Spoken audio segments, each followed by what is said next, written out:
The Minnesota Wild Podcast is presented exclusively by Acrisure.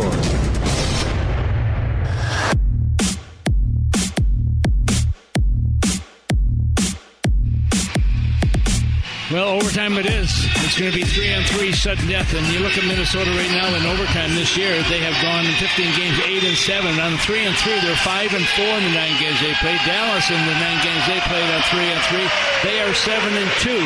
And the 13 overtime games for Dallas this year, and 13, they've gone 9-4. So right now, all about puck possession here, Joe. Sure is, Tom. And the Wild last time out in overtime at Madison Square Garden on Wednesday never got the puck before the Rangers won it. Wild from left to right on your radio dial. Stars from right to left. Rossi starts with Boldy in favor. Johnston won the draw back. He's joined by Robertson and Harlan. Here is Thomas Harlan. Peels it back for Wyatt Johnston. Johnston, the 21-year-old, penalty. Boldy got clipped on the interchange at the blue line, and the Stars are going to be shorthanded. So that'll make it a 4-on-3. Come on, Minnesota. Dallas, number 21, 2 minutes, tripping. Second minor of the contest for the guy that opened the scoring in Jason Roberts. All right, Tom, what do you do on a 4-on-3 power play as they'll huddle up around Jason King? The Wild will as quick as they can here. Well, a little bit less ice, perhaps you might say in one regard, but a little bit more because Minnesota's got the extra man out there. So this is going to help right now, but they got to win the draw. Now, if they don't win the draw, you can put the pressure on, and they will shoot it down. Obviously, Dallas will then Minnesota will pick up the loose puck and make something happen. But right now, Boldy, who's been hot, has won Minnesota's goal tonight. He and Foligno both face off deep in the Dallas zone. Stars won the draw. Labushkin curls to his right, smacks it down. Boldy, Johansson, Rossi, and Zuccarello, 4 forwards on a 4-on-3 power play in overtime. The Wild trying to win it and pick up a huge 2 points in the standings. The Wild have not scored a 4-on-3 goal yet this season. It's a very unique situation, though, the 4-on-3 scenario. Johansson keeps in at the point. Got it to Zuccarello outside the left circle. Peels back. Labushkin bearing in. He's joined by Johnston and Lindell for the Stars PK. Rossi feeds it up top. Zuccarello at center point. Peels at the Boldy. Outside the left circle. Back to Zuccarello. Once more Boldy. He's got a lane left circle. Walks in. Back to Zuccarello. Hurried shot. They score!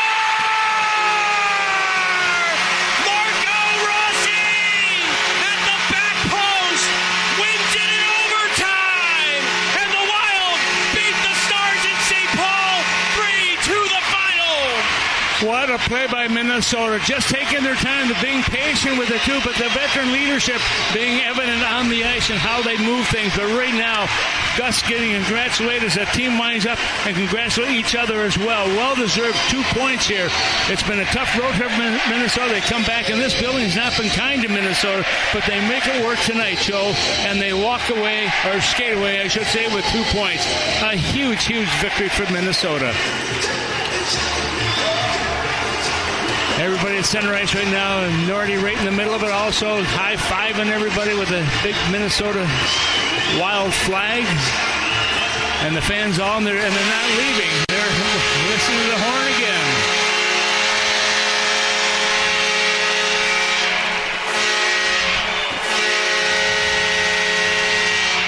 Both wins in the season series over the Stars in overtime by a 3-2 final. Both third-period comebacks to get it done. This one more crucial, though, than the one December the 27th, which was the first game in the Wild's life without Kaprizov, if you will. Here's the call.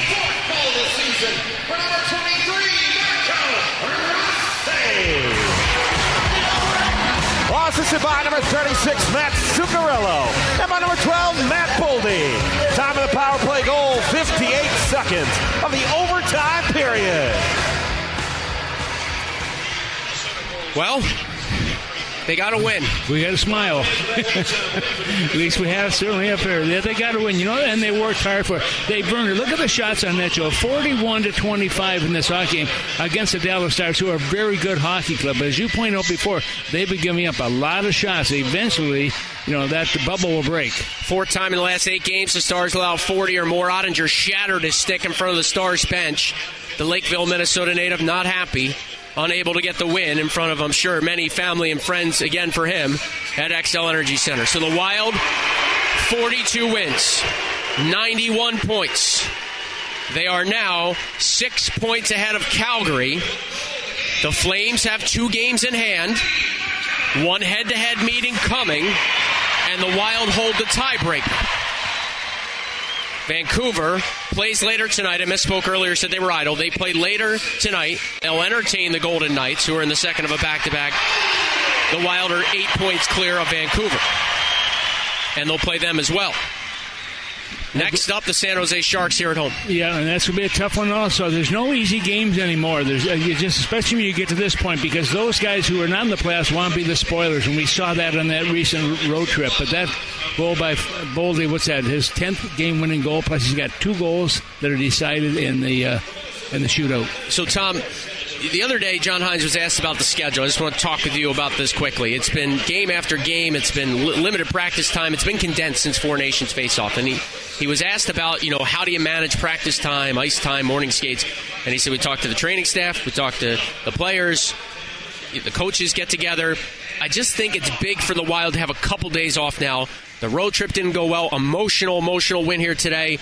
They'll get the extra day, essentially, before they entertain the San Jose Sharks on Wednesday.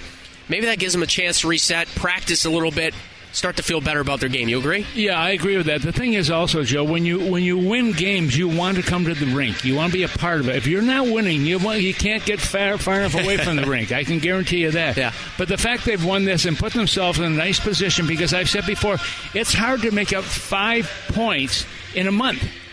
And we've got a very limited schedule right now that these teams are going to be playing. Now, Calgary, they're looking at this thing going, oh, here we go again. But, Minnesota, they worked hard on this, and they deserved the 2 points in this one. First time in the last 4 games that have required more than 60 minutes where the Wild got the extra point in the standings. And, again, it's a big one. 42 wins, 91 points.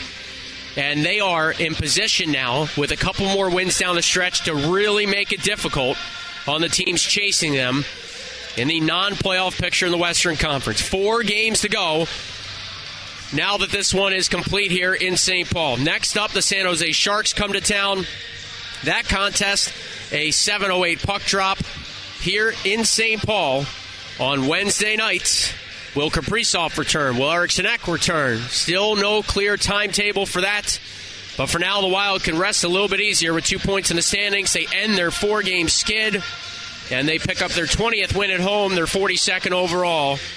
And they are certainly looking forward now, you'd imagine, to some time off and some practice time as they get set for the Sharks on Wednesday. Thomas, any other final thoughts? Yeah, the other thing also, they can actually get into St. Louis. It depends what St. Louis does now. We know that they're 12 wins in a row now for the St. Louis Blues, and so they're hot right now and they're healthy. Minnesota's going to get healthy here in the next few days, hopefully. That'll be the case. But I think right now Minnesota can just enjoy the fruits of their labor here today, because they worked really hard for this one after a devastating road trip that they had and thought they might get at least 500, which they were not able to get. But it was a good game for Minnesota. Robertson opened the scoring for the Stars less than 6 minutes in. It took till early in the third where Boldy, who was really starting to elevate his game down the stretch of this one, tied it his 26th of the year. A couple minutes later, Foligno gave the Wild a 2-1 lead. Harley evened it up for the Stars. Overtime needed with Robertson in the box. Rossi at the back post tips one past Ottinger, who didn't have a prayer. And Marco Rossi with an overtime winner helps the Wild pick up a 3-2 win here in St. Paul. That's going to do it for this portion of today's broadcast. We had a little flip-flop up top in the Al Shaver press box. Kevin Fallness, without a voice really, losing it terribly. So, he was our engineer to my left. Zach Halverson pull a little extra duty. Both great job by them. And, of course, Tim Parachka downstairs. Excellent work as always. So, my thanks to Zach Halverson, Kevin Fulnes, Tim Parachka, any order.